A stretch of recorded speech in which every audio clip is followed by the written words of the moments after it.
La historia del cristianismo por Justo González, capítulo 4. La misión a los gentiles. No me avergüenzo del Evangelio porque es poder de Dios para la salvación a todo aquel que cree, al judío primeramente y también al griego. Romanos 1:16. Los cristianos que en Hechos 6 se llaman griegos, aunque eran en realidad judíos, eran sin embargo judíos que sentían cierta simpatía hacia algunos elementos de la cultura griega. Puesto que fue contra estos cristianos que primero se desató la persecución en Jerusalén, fueron ellos los que primero se esparcieron por otras ciudades. Y fue por tanto a ellos que se debió la llegada del mensaje del cristianismo a otros lugares. El alcance de la misión. Según Hechos 8:1, esta primera dispersión de los cristianos tuvo lugar por las tierras de Judea y Samaria. Acerca de las iglesias en Judea tenemos algunas noticias en Hechos 9, 32 y 42, donde se nos cuenta de las visitas de Pedro a los cristianos de Lida, Jope y la región de Sarón, tierras estas que se encontraban en los confines entre Judea y Samaria. Sobre la iglesia en Samaria, Hechos 8, del 4 al 25, da testimonio de la obra de Felipe, la conversión de Simón el Mago y la visita de Pedro y Juan. Pero ya en el capítulo 9 de Hechos, al describir la conversión de Saulo, se da a entender que había cristianos ya en Damasco, ciudad mucho más distante de Jerusalén. Además, en Hechos 2:19 se nos dice que los que se esparcieron, o en Hechos 11:19 se nos dice que los que se esparcieron por motivo de la muerte de Esteban fueron mucho más allá de Judea y de Samaria hasta Fenicia, Chipre y Antioquía. En todo caso, todo parece indicar que todas estas personas que se esparcieron a causa de la persecución eran judías y que sus conversos eran también judíos. Sin embargo, pronto la nueva fe comenzó a extenderse más allá de los límites del judaísmo. Por la obra de Felipe se convirtieron Simón el Mago y el eunuco etíope. Hechos no nos dice claramente si alguna de estas personas era gentil, y por tanto cualquier conjetura en este sentido resulta aventurada. Pero ya en el capítulo 10 aparece el episodio de Pedro y Cornelio, en el que Pedro, tras recibir una visión que le ordena hacerlo, bautiza al gentil Cornelio y a muchos que se habían reunido con él.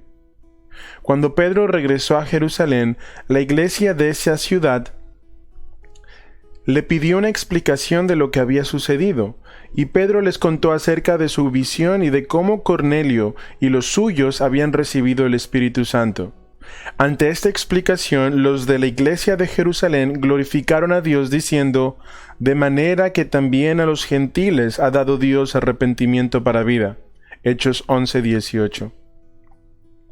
A renglón seguido, el libro de Hechos nos cuenta cómo sucedió algo parecido en Antioquía, pues algunos cristianos procedentes de Chipre y de Cirene empezaron a predicarles a los gentiles. Al oír acerca de esto, la iglesia de Jerusalén envió a Bernabé para que viera lo que estaba teniendo lugar. Y Bernabé, cuando vio la gracia de Dios, se regocijó. Hechos 11:23. Luego, lo que todo esto nos da a entender es que, aunque la primera expansión del cristianismo tuvo lugar a través de los cristianos de tendencia helenizante que tuvieron que huir de Jerusalén, la iglesia en la Ciudad Santa le dio su aprobación a la misión entre los gentiles. Naturalmente, esto no resolvió todos los problemas, pues siempre quedaba la cuestión de hasta qué punto los gentiles conversos al cristianismo debían supeditarse a la ley de Israel. Tras algunas vacilaciones, la iglesia de Jerusalén aceptó a sus hermanos en Cristo sin imponeros ninguna otra carga más que estas cosas necesarias: que os abstengáis del sacrificio a los ídolos, de sangre, de ahogado y de fornicación, como lo dice Hechos 15, 28 y 29. Pero, como sabemos por las epístolas de Pablo, esto no resolvió todo el problema, pues por algún tiempo siguió habiendo quienes insistían en que para ser cristiano había que circuncidarse y cumplir toda la ley. La obra de Pablo. Los viajes del apóstol Pablo son de todos conocidos, y en todo caso el lector puede seguirlos leyendo en el libro de los Hechos. Por tanto, no nos detendremos aquí a seguir el itinerario de sus viajes. Baste señalar que por alguna razón que el texto no nos dice, Bernabé fue a buscar a Saulo a Tarso y le llevó a Antioquía, donde trabajaron juntos por espacio de 1 año, y donde los cristianos recibieron ese nombre por primera vez. Después, en varios viajes, primero con Bernabé y luego con otros acompañantes, Pablo llevó el Evangelio a la isla de Chipre, a vanas ciudades de Asia Menor, a Grecia, a Roma y quizá hasta España. Pero por otra parte, decir que Pablo llevó el Evangelio a esos lugares no ha de entenderse en el sentido de que él fue el primero en hacerlo. En Roma había una iglesia bastante grande antes de la llegada del apóstol, como lo muestra la epístola a los romanos.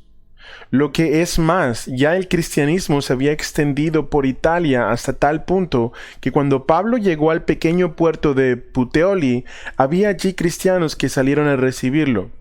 Luego hemos de cuidar de no exagerar la importancia de la labor misionera de Pablo, puesto que la obra de Pablo y sus escritos ocupan buena parte del Nuevo Testamento. Siempre corremos el riesgo de olvidar que, al mismo tiempo que Pablo llevaba a cabo sus viajes misioneros, había muchos otros dando testimonio del Evangelio por diversas partes de la cuenca del Mediterráneo. Bernabé y Marcos fueron a Chipre. El judío alejandrino Apolos predicó en Efeso y en Corinto, y el propio Pablo, tras quejarse de que algunos predican a Cristo por envidia y contienda, se goza de que o por pretexto o por verdad Cristo es anunciado, de acuerdo a lo que el apóstol escribe en Filipenses 1, 15 al 18.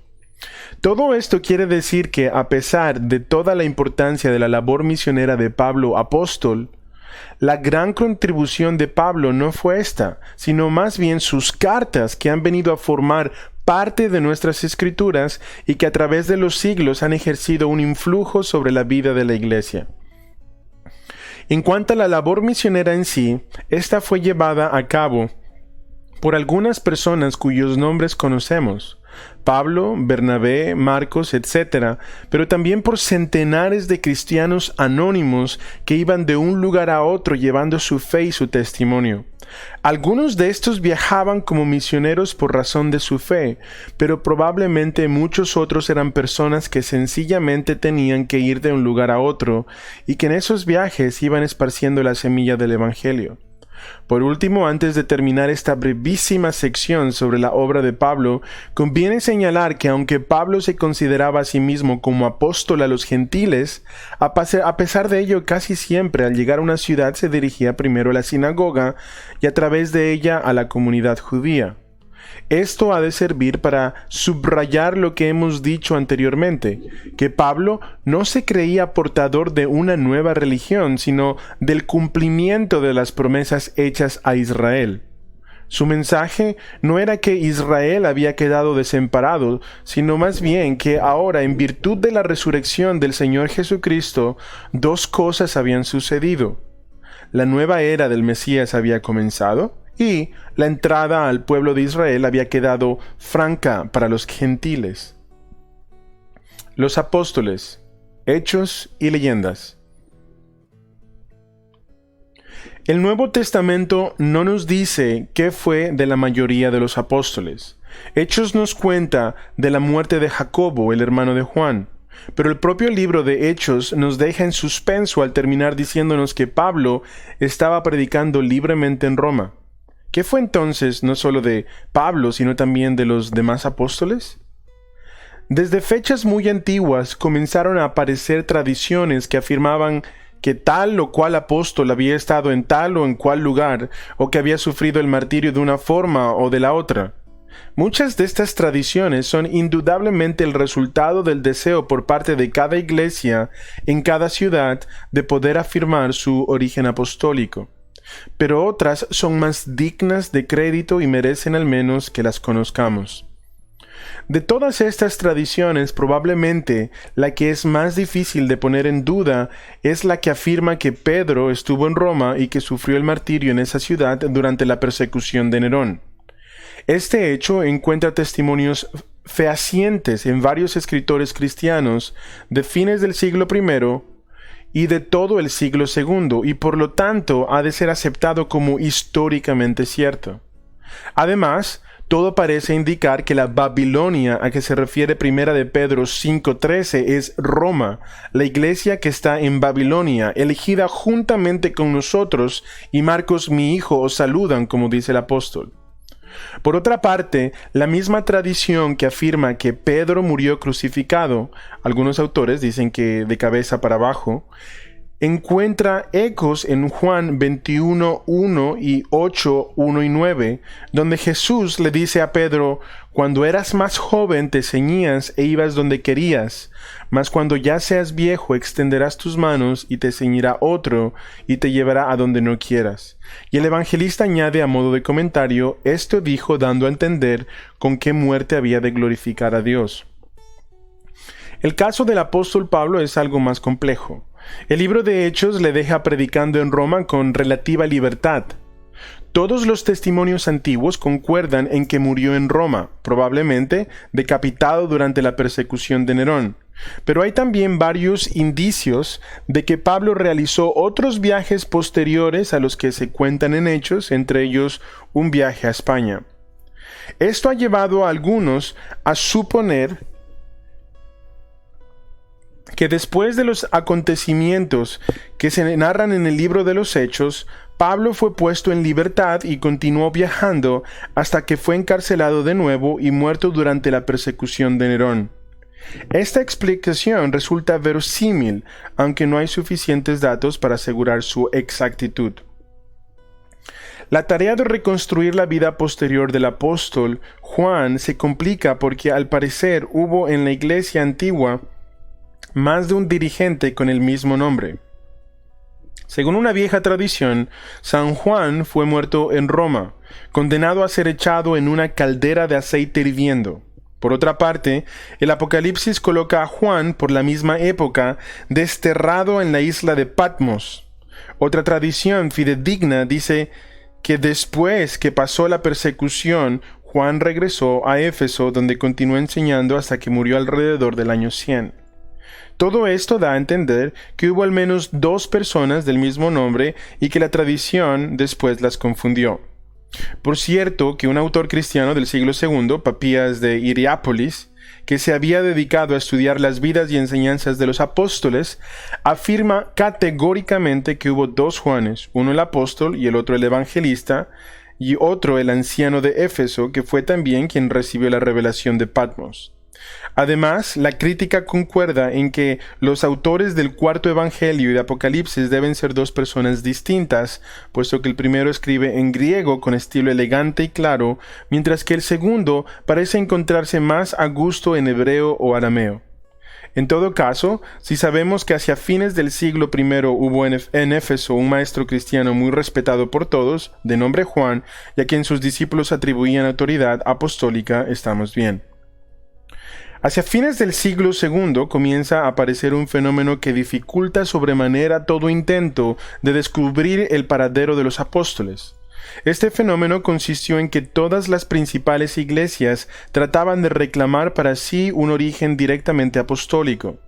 Puesto que la iglesia de Alejandría rivalizaba con las de Antioquía y Roma, ella también tenía que reclamar para sí la autoridad y el prestigio de algún apóstol.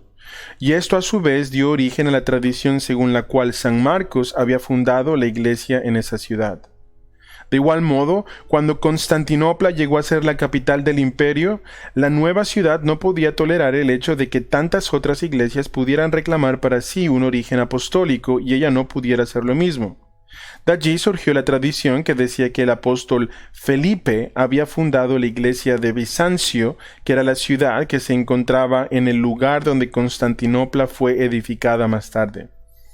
Además de las tradiciones acerca de Pedro y Pablo que hemos mencionado más arriba, existen otras que por razón de su popularidad merecen especial atención. Estas son las tradiciones referentes a los orígenes del cristianismo en España y en la India.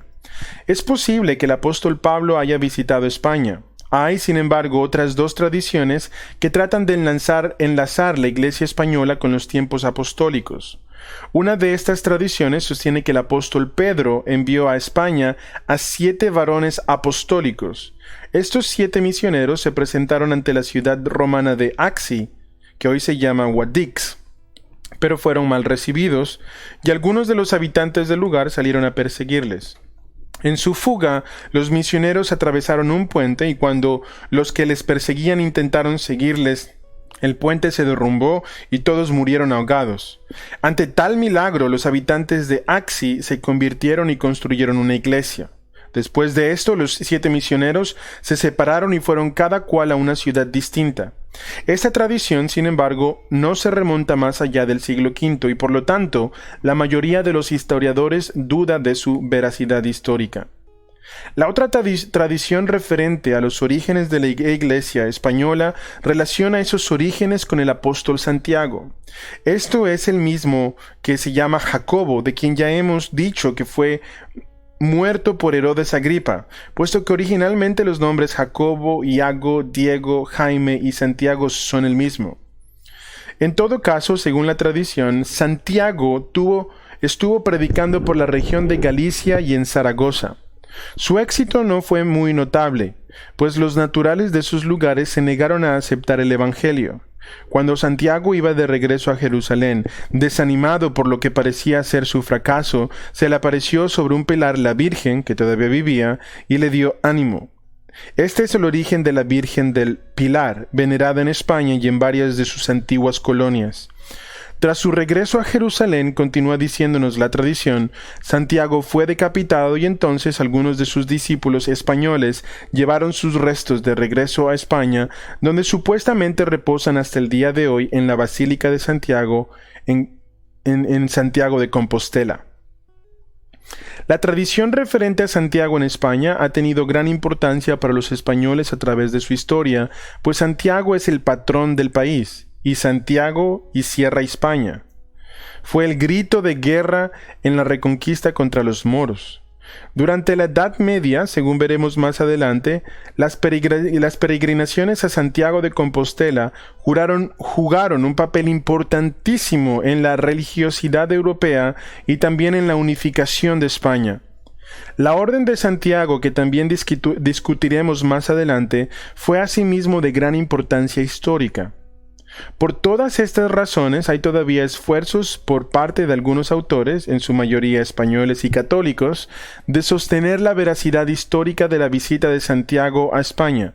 Pero esa tradición no aparece en ningún escrito anterior al siglo VIII, y por lo tanto la mayoría de los historiadores se inclina a rechazarla. Por último, existe también una fuerte tradición que afirma que Santo Tomás fue a la India. Esta tradición se encuentra por primera vez en los Hechos de Tomás, que fueron escritos a finales del siglo II o principios del siglo III. Ya en esas fuentes, sin embargo, la visita de Tomás a la India se encuentra envuelta en toda una serie de relatos legendarios y milagrosos. Según se nos cuenta allí, un rey indio, Gondophares, quería construir un palacio esplendoroso y con ese propósito le pidió a su representante en Siria que le buscase un arquitecto. Santo Tomás, que no era arquitecto, se ofreció para llevar a cabo la construcción del palacio y con ese propósito fue llevado a la corte de Gondophares. Pero Tomás se refería a un palacio celestial, y por tanto repartía entre los pobres todo el dinero que Gondophares le daba para la construcción. Por fin, en vista de que nada se hacía en lugar donde el palacio debía de levantarse, el rey hizo encarcelar a Tomás. Pero entonces el hermano del rey, Gad, murió y regresó del lugar de los muertos, y le contó al rey una visión, a través de una visión que había tenido del palacio celestial que Tomás estaba construyendo. Ante tal evidencia, el rey y su hermano se convirtieron y fueron bautizados. Por fin, tras permanecer allí por un tiempo, Tomás dejó la iglesia a cargo de su discípulo Xántipo y continuó sus labores apostólicas en otras regiones de la India hasta que murió como mártir. No cabe duda de que este relato lleno de prodigios increíbles es producto de la leyenda y de la imaginación. Existen, sin embargo, fuertes razones para pensar que quizá el núcleo de la historia pueda ser verídico. En fecha relativamente reciente, se han descubierto monedas que prueban que alrededor de la época a que el relato se refiere, hubo en la India un gobernante llamado Gondophares y que ese gobernante tenía un hermano llamado Gat. Además, no cabe duda de que la Iglesia de la India es muy antigua y por tanto no resulta descabellado pensar que pueda haber sido fundada en el siglo I, especialmente por cuanto sabemos que había entre Siria y la India rutas comerciales muy transitadas. Por tanto, lo que más podemos decir es que Santo Tomás pudo haber ido de verdad a predicar a la India, aunque existen pruebas concluyentes en un sentido o en el otro sentido. En conclusión, sabemos que algunos de los apóstoles, particularmente Pedro, Juan y Pablo, viajaron predicando el Evangelio y supervisando la vida de las iglesias que habían sido fundadas por otros. Es posible que algunos otros apóstoles como Santo Tomás hayan hecho lo mismo, pero de la mayoría de ellos no tenemos más que leyendas que reflejan una época posterior, cuando se creía que los apóstoles se dividieron la labor misionera por todo el mundo y que cada cual salió en una dirección distinta. Al parecer, la mayor parte del trabajo misionero no fue llevada a cabo por los 12, sino por otros cristianos que por diversas razones, ya sea persecución, negocios o vocación misionera, iban de lugar en lugar llevando la fe cristiana. Por otra parte, esa labor no fue fácil, pues pronto comenzaron a surgir conflictos con el Estado y como veremos en el próximo capítulo, fueron muchos los cristianos que dieron testimonio de su fe con su sangre.